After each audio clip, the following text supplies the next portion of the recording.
औरत की कौन सा अंग से पति का मन नहीं भरता? दोस्तों, औरत की आखिर वे कौन सा अंग है जो पति को कभी भी मन नहीं भरता है और वे बार बार उस अंग को पाना चाहता है और उसे देखना चाहता है, उसे प्रयोग में लाना चाहता है। दोस्तों, उसी के बारे में आज मैं इस वीडियो में बात करने वाला हूँ कि आखिर औरत का वे कौन सा अंग है जिसे प्रयोग करके पति का कभी भी मन नहीं भरता।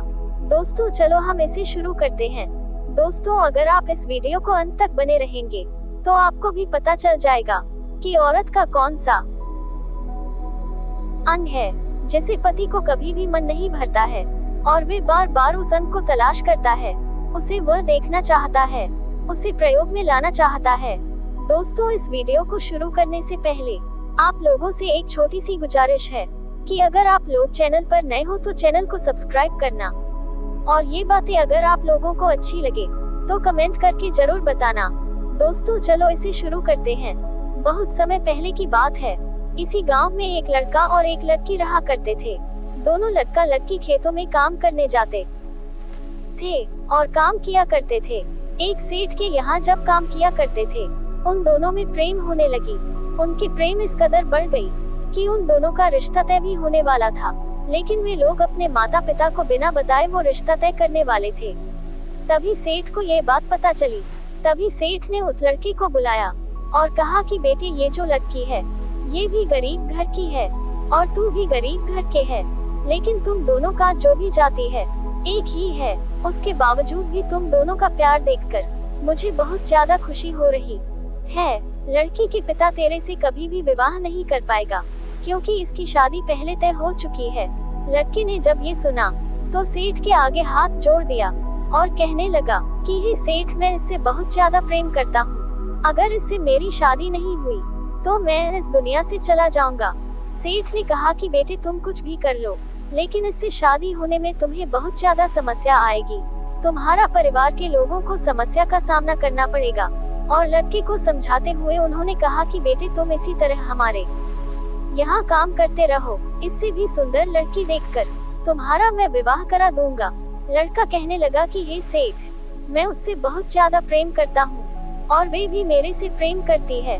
सेठ ने जब उसकी बात को सुना तो कहने लगा कि ठीक है, कल वो लड़की काम करने आएगी तो मेरे पास उसे बुला कर लाना। मैं उससे भी जानना चाहता हूँ कि आखिर वे तेरे से प्रेम करती है या नहीं करती है। वे लड़का खुशी से चला जाता है। चलते चलते वे रास्ते से जा रहा था, तभी वह देखता है कि एक लड़की रुकी हुई है, लेकिन रास्ते पर क्यों रुकी हुई है और वे अपना मुंह पीछे घुमाकर खड़ी थी। तभी जब उसके पास पहुंचता है तो देखता है कि हमारी प्रेमिका है जिससे मैं प्रेम करता हूँ। तभी वह कहने लगा कि तुम यहाँ पर खड़ी क्यों हो। तभी लड़की पकड़कर रोने लगी और कहने लगे कि मुझे तो लग गया कि सेठ हम दोनों की बात का पता लगा लिए है, जिसे आपको सजा देने वाले हैं। तभी वह कहने लगा कि नहीं, सेठ वैसा इंसान नहीं है। सेठ तो हमारा मदद करना चाहता है, लेकिन तेरे बारे में वे ऐसी बातें भी कह रहा था। और वो लड़का अपनी पत्नी को पूरी बात बता देता है, जो उसकी पत्नी अभी नहीं बनी थी। उसके बावजूद भी वे उसे अपना पत्नी के रूप में स्वीकार किया था। तभी वह कहती है कि नहीं, मुझे तो डर लग रहा है। कि लड़का कहने लगा कि हम दोनों तैयार किए हैं और प्यार में किस बात की डर होना चाहिए। और वे घर चले जाते हैं। सुबह होते ही जब लोग काम करने सेठ के यहाँ पहुँचते हैं, वे लोग भी उसी तरह सेठ के यहाँ पहुँच जाती और सेठ के काम करने लगते हैं। जब सेठ देखता है कि दोनों लड़का और लड़की एक जगह पे काम कर रहे हैं और हंसी खुशी के साथ काम कर रहे हैं और इनकी काम सारे लोगों से अधिक हुए, सेठ समझ गया कि लड़का प्रेम में कुछ भी कर सकता है। इसे प्रेम में मालूम नहीं है ये कितना काम कर रहा है और कितना ज्यादा मेहनत कर रहा है। साथ में लड़की भी उसी तरह बहुत ज्यादा मेहनत करके काम कर रही थी। सारे लोग उनकी मेहनत देखकर आश्चर्यचकित हो जाती। तभी सेठ उन दोनों को बुलाता और कहने लगा कि बेटे और बेटी, तुम हमारे पास चलो। सारे लोग देखने लग जाते हैं। लोगों को लगा कि सेठ इन लोगों को इसलिए बुलाकर अपने पास लेकर जा रहा है क्योंकि ये लोग बहुत ज्यादा काम किए हैं। शायद इन लोगों को थोड़ा राहत देने के लिए बुलाकर अपने पास ले जा रहा होगा। अब वे उसे लेते हुए चापाकल के पास चला जाता है और कहता है कि तुम दोनों अपने हाथ और मुंह को धो लो ताकि तुम साफ सुथरे हो जाओगे। हाथ मुंह धो देने के बाद वह बहुत बड़ा आईना लाता है, उसे आईना में देखने को कहता है और कहता है, बेटे और बेटी तुम दोनों अपने आप को इस आईना में एक साथ देखो। और हम दोनों एक साथ उस आईने में देखते हैं। देखने के बाद कहते हैं कि सेठ हम लोग तो देख चुके हैं, लेकिन आप इतना बड़ा आईना हमारे सामने क्यों लाए हो? आखिर आप इस आईना में देखकर क्या करेंगे? तभी सेठ कहने लगा कि बेटी हमारे ऊपर तुम लोगों से बहुत ज्यादा है और मैं इस दुनिया के बारे में तुम लोगों से ज्यादा जानता हूँ, इसलिए आज जो तुम्हारी खूबसूरत चेहरा चमक रही है, ठीक उसी प्रकार जब तुम्हारे माता पिता को यह बातें पता चलेगी तो तुम्हारा चेहरा इस लायक नहीं होगी, जिस तरह अभी चमक रही है देखने के लायक नहीं बची होगी। इतना कहने के बाद सेठ आईना को रख देता है। लड़की से कहता है कि इस लड़के से तुम कितनी प्रेम करती हो? लड़की कहने लगी कि ऐ सेठ सच बताऊं तो इनके बिना मैं नहीं रह सकती, क्योंकि जब ये हमारे जीवन में नहीं थे तो मुझे कुछ भी पता नहीं था कि मैं कौन हूँ, मुझे क्या करना है क्या नहीं करना है। लेकिन जब से यह हमारे जीवन में आए हैं तब से मेरे को लग रहा है कि हमारे जीवन में कोई भी दुख और परेशानी नहीं आ रही है। मैं जो भी काम करती हूँ मेरे को उस काम में मन लगता है, आपके काम में मेरा कतई भी मन नहीं लगता था। उसके बावजूद भी मुझे काम करना पड़ता था, क्योंकि हमारे माता पिता गरीब थे, जिसके कारण मैं ये काम कर रहे थे। लेकिन धीरे धीरे अब मेरे को मन भी लग रहा है। तभी सेठ कहने लगा कि बेटी मैं समझ रहा हूँ, लेकिन तुम्हारे पिता ने तुम्हारी छोटी उम्र में ही शादी किसी लड़के से कर दिए हैं जो तुम्हारे रिश्तेदार में के है। तभी वह कहने लगे कि मुझे मालूम नहीं है, लेकिन अगर ऐसा हुआ है तो मैं कभी भी वहाँ पर शादी करने के लायक भी नहीं बचूंगी, मैं तो अपने प्राण दे दूंगी। तभी सेठ कहने लगा कि नहीं, ये गलती कभी मत करना। धीरे धीरे इसी तरह वे लोग काम करने लगे। सारे मजदूर धीरे धीरे यह बात जानने लगे। सेठ तो पहले से जानता था। एक दिन एक बूढ़े व्यक्ति आकर के सेठ के पास शिकायत करते हैं, जिससे हमारे काम में कुछ लड़का और लड़की गलत काम कर रहे हैं, एक साथ बात कर रहे हैं, बताए ये करतब ठीक नहीं है। सेठ ने जाने अनजाने में वे ऐसा तरकीब को अपनाया। उन बूढ़े व्यक्ति को लगेगा यह शायद नहीं जानता होगा। उन्होंने कहा कि पकड़ कर लाओ उन दोनों को, मैं कड़ी से कड़ी सजा दे पाऊंगा। और वे पकड़ने के लिए चले जाते हैं। जब उन दोनों को पकड़ने जाते हैं तो लेकर आते हैं सेठ के पास। वे दोनों आते हैं, लेकिन सेठ से नहीं डरते हैं। बूढ़े व्यक्ति वहीं पर खड़े थे। वे देख रहे हैं कि सेठ से तो डर नहीं रहे हैं। सेठ से तो बड़े बड़े मजदूर डर जाते, बड़े बड़े लोग डरते हैं, लेकिन ये नौजवान छोटा सा लड़का यह अभी डर भी नहीं रहा है। तभी उन्हें लगा कि हो सकता है ऐसे करतब करने वाले लोग निडर ही होते हैं। फिर से अपने काम में चले जाते। जब जाने के बाद सेठ कहता है कि बताओ तुम्हारी कर्तव्य पूरे अब मजदूर लोग भी जान चुके हैं। हो सकता है शाम के समय तुम्हारे माता पिता के पास ये खबर फैल जाएगी। और वे कहने लगे कि हे सेठ, अगर हमारे माता पिता के पास भी यह खबर फैल जाएगी तो हमें किसी भी बात को लेकर फर्क नहीं पड़ेगा, क्योंकि हम लोग प्यार कर रहे हैं और हम लोग सच्ची मोहब्बत करते। तभी सेठ कहने लगा कि तुम्हारे प्यार और मोहब्बत को देखकर भी मुझे भी तरस आ रही है, क्योंकि मैं भी एक समय प्रेम किया करता था। और वे अपनी कहानी को सुनाना जारी रखा और कहने लगा कि एक बार मैं एक लड़की से प्रेम करता था, जो लड़की अमीर घर के थी। वे लड़की धीरे धीरे मेरे से भी प्रेम करने लगे। मेरे प्रेम की कहानी इतनी धीरे धीरे बढ़ रही थी, लड़की मेरे घर पर भी आने लगी।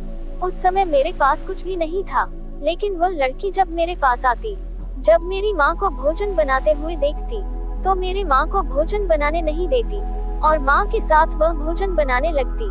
माँ मेरे से पूछती कि लड़की कौन है, लेकिन मैं बोल देता कि माँ हमारी साथ ही है, हमारे साथ बैठकर पढ़ती है। तभी माँ को लगा कि शायद कोई लड़की होगी, ऐसे ही हमारे घर पर आ रही होगी। धीरे धीरे लड़की हमारे घर पर आती रही, लेकिन हम लोग कभी सूखी रोटी खाते, ये भी खा लेती थी, लेकिन वे अमीर घर की थी। ये बात उसके घर वालों को जब पता चला तो घर वाले बहुत ज्यादा उसे डांटे। उसके बावजूद भी वह नहीं मान रही थी, क्योंकि वह घर की इकलौती बेटी थी। सारे उसके घर में बेटे थे, जिसके कारण माता पिता उसके लाड प्यार से उसे पाल रहे थे। भाई भौजाई भी उसे पाल रहे थे, क्योंकि वह उस घर में सबसे छोटी बेटी थी। जिसके कारण उनके परिवार वालों ने उस लड़की से कहा कि जिस लड़के से तुम प्रेम करती हो उस लड़के को मेरे पास बुलाकर लाना, ताकि हम लोग भी देखना चाहते हैं तुम जिस लड़के से प्रेम करना चाहती हो वे लड़के हमारे समाज के लायक है या नहीं, हमारे खानदान के लायक है या नहीं है। तभी लड़की खुशी से मेरे माँ के पास आती है और पूछती है कि मैं कहाँ हूँ, और मेरे नाम पूछने के बाद माँ कहती है कि मेरा बेटा बगीचे में लकड़ियाँ चुनने गया है, क्योंकि हमें भोजन उसी लकड़ी से बनता है। बगीचे में पहुँची जब मैं एक पेड़ पर चढ़कर लकड़ी तोड़ रहा था, जिसे देखकर वो डर रही थी और कह रही थी कि आप जल्दी नीचे उतर जाओ, कहीं आप ऊपर से नीचे न गिर जाओ। और उतरने के बाद मेरे को पकड़ लेती है और पकड़ने के बाद वे अपने ओढ़नी के सहारे जो भी मेरे को पसीने आ रहे थे माथे पर पोंछती है और कहती है कि आप इतने ऊपर क्यों चढ़ जाते हो, अगर आपको पैसे की कमी है तो आप मेरे से बताते, अगर आप गिर जाते तो मेरा क्या होता और आपका क्या होता। मैंने कहा कि नहीं, तुम्हारे रहते हुए मुझे कुछ भी नहीं होगा। तभी उसके माता पिता के घर के एक व्यक्ति उसी रास्ते से गुजर रहे थे। जब उन्होंने देखा कि हमारी भतीजी एक लड़के से बात कर रही है, उन्होंने पेड़ के पीछे छिपकर यह पूरी बात को सुन लिया। लड़की मेरे से कहने लगी कि आज हमारे माता पिता बहुत ज्यादा खुश हैं, क्योंकि आपको वह देखना चाहते हैं, आपसे मिलना चाहते हैं, आपसे मेरा शादी विवाह करना चाहते हैं।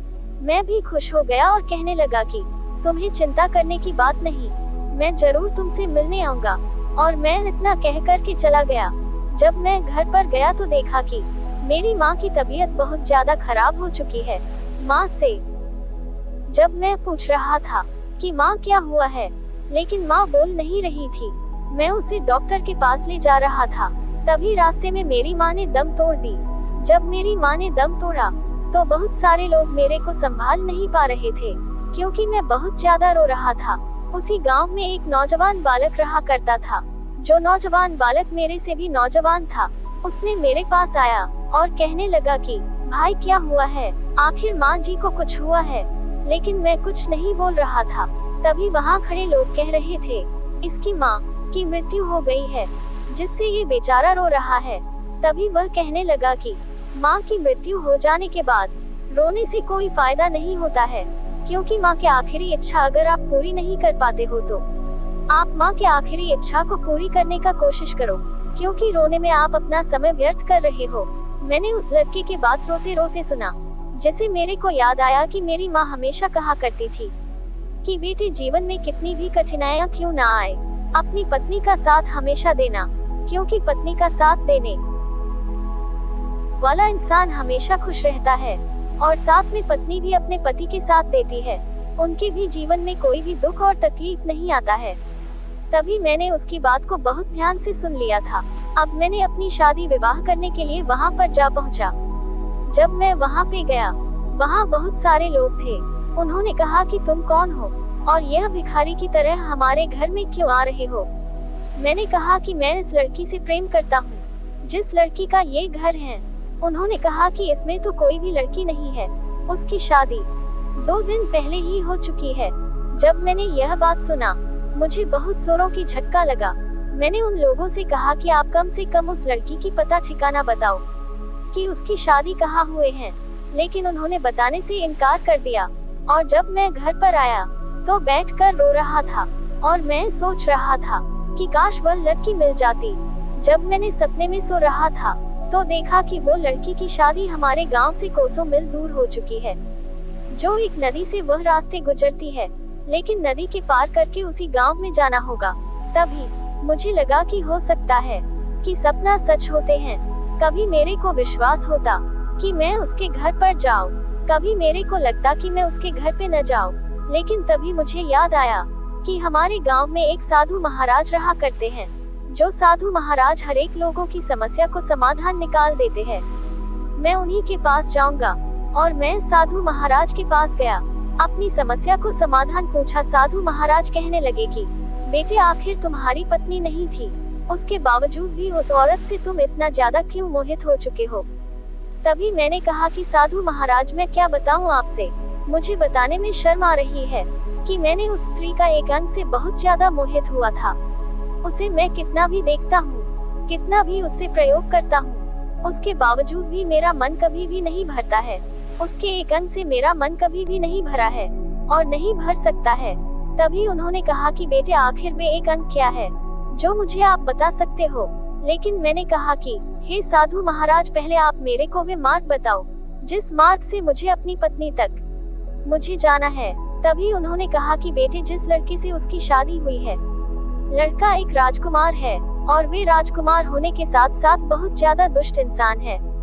वे किसी को भी पसंद नहीं करता है। जो उसके खिलाफ आता है उसका गर्दन काट देता है। उसके राज्य में कवि सम्मेलन होने वाला है, जिस कवि सम्मेलन में मैं भी जाने वाला हूँ, लेकिन तुम्हें कुछ दिन का इंतजार करना होगा। तभी मैंने कहा कि हे साधु महाराज, मुझसे इंतजार नहीं होता। उन्होंने कहा कि बेटे तुम्हारी जान का खतरा लग रहा है, फिक्र है, इसलिए मैं चाहता हूँ कि तुम हमारे साथ ही चलोगे। और मैंने अपने घर पर आ गया। आने के बाद साधु महाराज का जाने का इंतजार करने लगा। वे समय आ गया जब साधु महाराज जाने वाले थे। सुबह होते ही मैं साधु महाराज के पास जा पहुंचा और अपने साथ जो भी सामग्री ले जाने का मन था वे ले जाने का प्रयास करने लगा। साथ में साधु महाराज अपनी कुछ सामान को लेकर जा रहे थे। क्योंकि उनसे ज्यादा सामान नहीं जा रहे थे, इसलिए मैंने उसका भी सामान अपने सर पर उठा लिया और हम दोनों चलते रहे। चलते चलते साधु महाराज मेरे से कुछ बातें कह रहे थे और कह रहे थे कि बेटे एक पति पत्नी का रिश्ता पवित्र रिश्ता होता है, गहरा रिश्ता होता है और पति चाहता है कि हमारी पत्नी हमेशा हमसे प्रेम मोहब्बत से रहे। ठीक उसी प्रकार पत्नी भी चाहती है कि पति हमारा हर एक बात माने। मैं जैसा कहूँगी वैसा ही अगर हमारा पति मेरे बात को मानता है तो कितना अच्छा होगा। लेकिन ऐसा नहीं होता है। कभी पति का बात पत्नी मानती है, कभी पति पत्नी का बात मानता है, कभी मानता है कभी नहीं मानता है। ठीक उसी प्रकार का जीवन चलता है। और उन्होंने तरह तरह के बात समझाते हुए नदी के पास जा पहुँचे। जब उन्होंने नदी के पास पहुँचे तो कहा कि बेटे इस नदी को हमें पार करना होगा।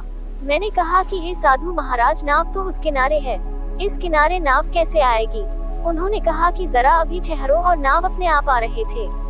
मैंने कहा कि साधु महाराज, इस नाव को कोई भी नहीं चला रहा है, उसके बावजूद भी ये नाव अपने आप क्यों आ रहे हैं। उन्होंने कहा कि बेटे इस नाव पर 2 लोग सवार होकर इस किनारे आ रहे हैं। मैंने कहा कि हे महाराज, मुझे तो दिखाई नहीं दे रहा है। उन्होंने कहा कि तुम अपनी पत्नी की याद में इतनी ज्यादा खो गए हो, उसकी एक अंक के बारे में इतनी ज्यादा सोच रहे हो, जिसके बारे में सोच सोचकर तुम्हारा दिमाग खराब हो चुका है, तुम्हारा बुरा हाल हो चुका है, जिसे तुम्हें कुछ भी दिखाई नहीं दे रहा है। लेकिन तुम सब्र करो, तुम्हारा जो भी समस्या है उसका समाधान अवश्य मिल जाएगा। वे अपने आप में नाव नदी के किनारे आ गई और उसी नाव में हम लोग बैठकर नदी को पार कर रहे थे। जब हम नदी को पार कर रहे थे, उसमें बहुत बड़े बड़े मगरमच्छ भी हमारे सामने आ रही थे। मैं तो बहुत ज्यादा डर गया था। मुझे लगा कि हो सकता है कि हमारी जिंदगी यहीं पर समाप्त न हो जाए। लेकिन साधु महाराज कहने लगे कि बेटे तुम्हें डरने की कोई बात नहीं, जब तक मैं रहूंगा तुम्हें कुछ भी नहीं होगा और तुम्हें कोई नुकसान नहीं पहुंचा पाएगा। तभी मैंने कहा कि साधु महाराज, मुझे बहुत जोरों की डर लग रही है। उन्होंने कहा कि डरने की बात नहीं है और बात करते करते नदी के उस पार जा पहुँचे। जब हम नदी के उस पार जा पहुँचे तभी साधु महाराज एक व्यक्ति के आगे अपना सर झुकाकर माफी मांगते हैं। जो व्यक्ति आंख से अंधा था, पैर से चल नहीं रहा था, उसके बावजूद भी वे उससे माफी मांग रहे थे और उन्होंने कहा कि जाओ, मैं तुम्हें माफ कर दिया।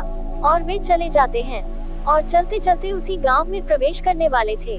तभी मैंने पूछा, ये साधु महाराज, वे अंधा व्यक्ति कौन था जो पैर से लंगड़ा था, आंख से अंधा था, उससे आप माफी मांग रहे थे।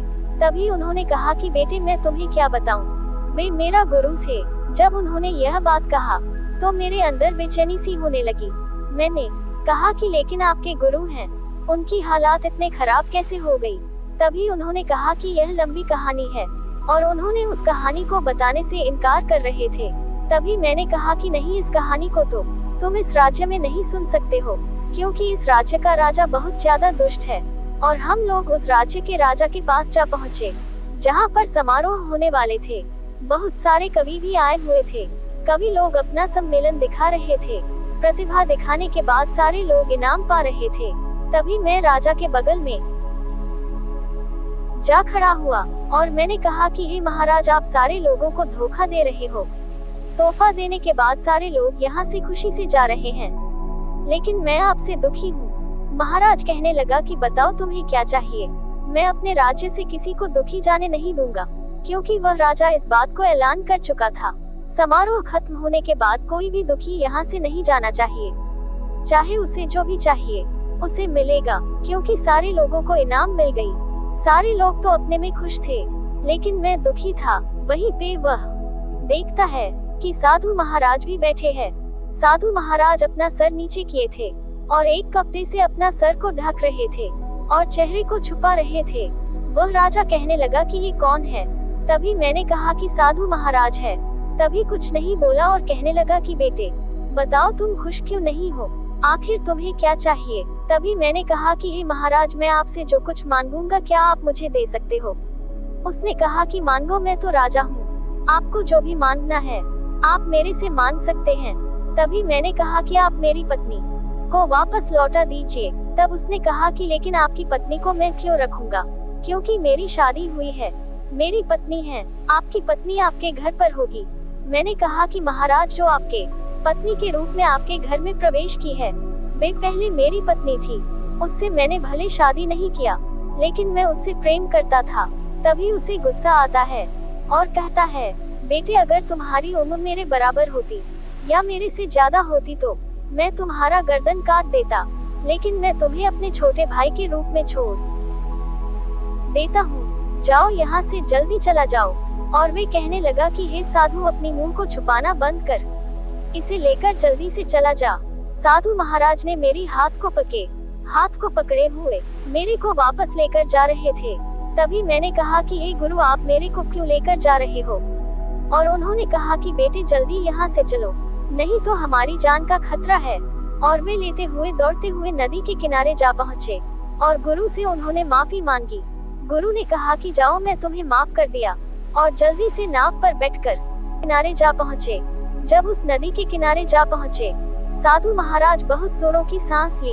लंबी सांस लेने के बाद उन्होंने उस नदी से पानी पी और पीने के बाद थोड़ी देर वहीं पे रुके। लेकिन मैंने पूछा कि आप मुझे बताइए, आप मेरे को हाथ पकड़कर वहाँ से वापस क्यों लेकर आ रहे हैं। उन्होंने कहा कि बेटे अभी तुम्हारी बहुत सारी बातें भी मुझे बताना है और मैं तुम्हें अपने पास लेकर बताऊंगा। और मैं साधु महाराज के पास जा पहुंचा। साधु महाराज ने कहा कि बेटे मेरी बात को ध्यान से सुनो। जिस व्यक्ति से मैं माफी मांगता हूँ वे तो मेरा गुरु है। आप उनके बारे में जानते हो, लेकिन वह पैर से लंगड़ा कैसे है, आँख से अंधा कैसे है, इस बात को पहले समझो। और उन्होंने कहा कि इसी तरह मेरा गुरु उसी राजा के यहाँ रहा करते थे। मेरा गुरु बहुत ज्यादा ईमानदार थे, राजा के हर एक बात मानते थे और राजा को सलाह दिया करते थे। एक मेरा गुरु ने उससे कहा कि राजा, आज का दिन तुम्हारे लिए बहुत ज्यादा अशुभ है, क्योंकि आप जंगल में शिकार करने जाओगे और शिकार करके घर वापस आओगे तो तुम्हारे साथ हो सकता है अनर्थ हो जाएगा। तभी राजा कहने लगा कि हे साधु, आप क्या कह रहे हो, आखिर दिन शुभ और अशुभ होता है। उन्होंने कहा कि बिल्कुल शुभ और अशुभ होता है, लेकिन उसने कहा कि नहीं, मुझे शिकार पे जाना है।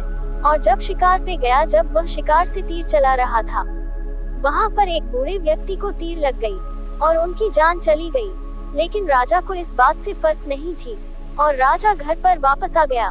मेरा गुरु ने देखा कि राजा को कुछ नहीं हुआ, लेकिन राजा कहने लगा कि हे महाराज, आप तो कह रहे थे कि आपका दिन आज अशुभ है, आपको घर से बाहर नहीं जाना चाहिए, लेकिन मेरे को कुछ नहीं हुआ।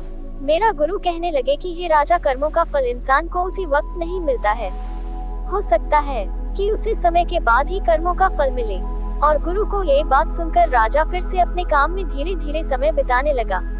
तभी रानी से शादी हो जाती है। जब रानी से शादी होती है, उसके जीवन में एक पुत्र की प्राप्ति होती है। पुत्र तो बहुत ज्यादा सुंदर था, उसके बावजूद भी वह बहुत ज्यादा रोता था। एक ज्ञानी बाबा उसके घर में आया करते थे। वे ज्ञानी बाबा ने उसे कहा कि यह बेटा बहुत ज्यादा सुंदर है, आगे बड़ा होकर अपने पिता से भी ज्यादा इस राज्य को देखभाल अच्छे से करेगा, लेकिन इसमें एक कमी है कि पुत्र 2 से 3 दिन बाद इसकी मृत्यु हो जाएगी। तभी वह राजा कहने लगा कि हे ज्ञानी बाबा, लेकिन आखिर हमारे पुत्र की मृत्यु क्यों होगा। ज्ञानी बाबा ने कहा कि तुम एक बूढ़े व्यक्ति को तीर चलाकर उसकी हत्या कर दी है। जो बूढ़े व्यक्ति के पास 3 बेटियां थीं और तीनों अनाथ हो गई, और वे तीनों लड़कियां तीनों दिशाओं में अलग अलग बढ़ गई है। उनके साथ न जाने क्या हो रहा है और लोग क्या क्या बातें उनके बारे में कर रहे हैं, जिसके कारण नियति ने आपके कर्मों का फल आपको दे चुका है। साथ में आपके घर में साधु महाराज रहा भी करते थे, उन्होंने भी मना किया था, उसके बावजूद भी आप नहीं मान पाए। उनकी बातें बिल्कुल सत्य है। इतना कहने के बाद वे चले जाते हैं। जब वह इतना कहने के बाद चले जाते हैं, तभी मेरा गुरु उसके आगे प्रकट होते हैं और वे राजा बहुत ज्यादा गुस्से में था और कहने लगा कि हे साधु, अगर तू अपनी बात को वापस नहीं लेता है तो मैं तेरा जान ले लूंगा। तभी मेरे गुरु कहने लगे कि हे राजा, क्या हुआ है? तभी अंदर से आवाज आती है कि राजा जल्दी कमरे के अंदर आओ। तभी राजा कमरे के अंदर जाता है। उसकी पत्नी अपने हाथ में लिए बेटे को उसके आगे देती है और रोते हुए कहती है कि तेरे जैसे कुकर्म राजा के साथ जीवन व्यतीत करना ठीक नहीं होगा, क्योंकि तूने मेरे अच्छी खासी बालक को भी इस दुनिया से उठा दिया। मैं तेरे साथ नहीं रहना चाहती हूँ। और उसने अपने चेहरे को काटने का प्रयास किया, लेकिन राजा ने उसे रोक लिया और बंदी बनाकर उसे कमरे में बंद कर दिया और बच्चे का अंतिम संस्कार किया और मेरे गुरु को मारने का तलाश करने लगा। मेरा गुरु डर गए थे। भागते भागते इस नदी के पास आए, लेकिन नाव तो इस नदी में नहीं थे। जैसे इस नदी में वह घुसने वाले थे, तभी वहाँ भी बहुत बड़ा मगरमच्छ था। मेरे गुरु ने एक पेड़ के पीछे छिप गए, लेकिन राजा ने और उसके कुछ सेनाओं ने देख लिया और राजा उनको यहीं पर पकड़ लिया। राजा को पहले बहुत ज्यादा गुस्सा था, लेकिन उसने अपने गुस्से को और ज्यादा बढ़ा लिया था। धीरे धीरे मेरे गुरु को उन्होंने पहले हाथ और पैर को काटा, बाद में उन्हें अंधा कर दिया और यहीं पर बैठा दिया। बाद में उन्होंने दवाई करवाकर उन्हें ठीक कर दिया। और अगर तुम यहाँ से हिल भी जाएगा तो तेरी पूरे खानदान को हम लोग विनाश कर देंगे। जो मेरा गुरु वहाँ पर हमेशा रहा करते हैं, उनके जीवन में नहीं कोई उनका बेटा है, नहीं कोई बेटी है, न कोई खानदान है। उसके बावजूद भी वह नहीं हिलता है। तभी मैं उससे पूछता हूँ कि हे साधु महाराज, लेकिन आपके गुरु वहाँ से क्यों नहीं हिलता है? इसलिए जब आपके गुरु के पास कोई भी कुछ नहीं है, न खानदान है, न दोस्त है, न कुछ है, उसके बावजूद भी वह इधर उधर क्यों नहीं जाते हैं? तभी साधु महाराज कहने लगे कि मेरी बात को ध्यान से सुनो, क्योंकि साधु महाराज इसलिए नहीं इधर उधर हिलते हैं कि वह पूरे लोगों को अपने परिवार के रूप में मानते हैं और सोचते हैं कि अगर मैं इधर उधर हो जाऊंगा तो यहाँ पर बहुत सारे सेनापति भी काम कर रहे हैं, मेरा देखभाल कर रहे उनके परिवार को ये दुष्ट राजा खत्म कर देगा। साधु महाराज ने पहली बात बताने के बाद उन्होंने दूसरी बात को बताना जारी रखा और कहने लगे कि बेटे, दूसरी बात को भी ध्यान से सुनो। और उन्होंने ये भी कहना जारी रखा और कहने लगे कि बेटे, मैंने तुम्हारा हाथ पकड़कर उस राजमहल से बाहर क्यों निकाला? अभी मैंने कहा कि मैं उस लड़की से विवाह करना चाहता था, लेकिन आपने मेरे को आपस की निकाल दिया। तभी वह कहने लगे कि तुम नहीं जानते हो। राजा को बहुत जोरों का गुस्सा आया था और वे अपनी तलवार अभी लेने वाला था। तभी मैंने आपको पकड़कर बाहर निकाल दिया, क्योंकि राजा बहुत ज्यादा दुष्ट है।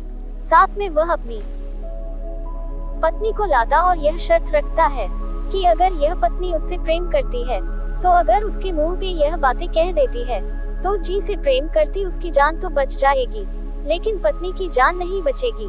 लेकिन पत्नी जब लोगों को सामने आती है तो वह कह देती है कि मैं इससे प्रेम नहीं करती हूँ, मैं इसे कभी भी नहीं मिली और नहीं जानती हूँ, जिससे राजा बहुत बुरा कष्ट देता है। और कष्ट को देने के बाद वह कहता है कि अगर तुम इससे प्रेम करता है तो इसी से शादी करेगा, अगर तुम नहीं करता है तो ठीक है, यहाँ से चले जाओ।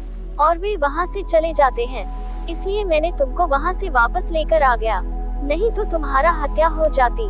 तभी मैंने कहा कि नहीं, वे स्त्री जब मेरे को देखती तो कहने लगती कि मैं इसी से प्रेम करता हूँ। तभी मैंने कहा कि नहीं, ऐसा नहीं कह सकती है, क्योंकि वह स्त्री उस राजा के जाल में बंधी थी।